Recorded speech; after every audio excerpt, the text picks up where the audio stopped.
We're at the end of the day here at Learnovation in Croke Park. We talked about neuroscience, we talked about bringing the human into the workplace, and it's great to see L&D professionals understanding what's coming down the track, where they should place their energy, and how they can understand these trends and bring them back into their organisations to embed them there for real change.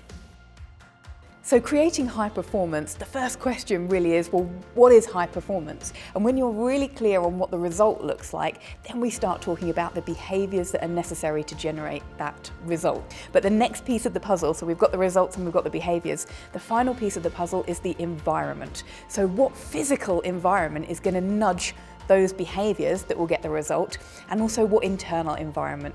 And the good news is, once you've done the hard work of actually articulating everything and planning and thinking about the environment and what's going on inside, then actually the doing becomes far easier and far less cognitively demanding.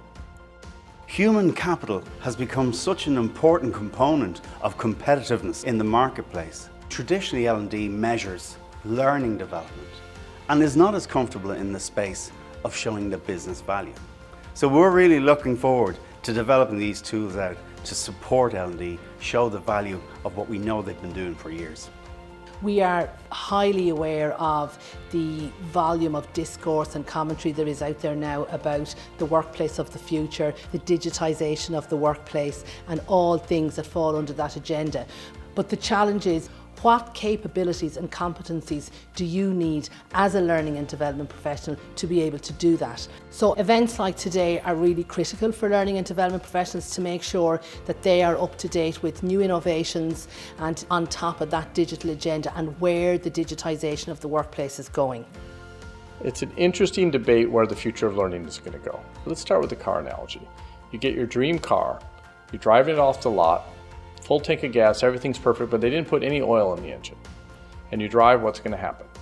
I don't know anything about cars, but what I've learned is that the first 100 kilometers you're fine. It's going to run really well. But then eventually you're on the highway, the engine gets so hot it actually will melt itself. The power that the oil plays in the engine is it takes it from friction being a destructive thing to being a constructive thing, that lubricant. Soft skills are the lubricant. Oh, that doesn't really matter. It matters. So it is the skill and the art of being able to get the best out of the possibilities of bringing technology and humans to work side by side to deliver that value that is needed to create a better world.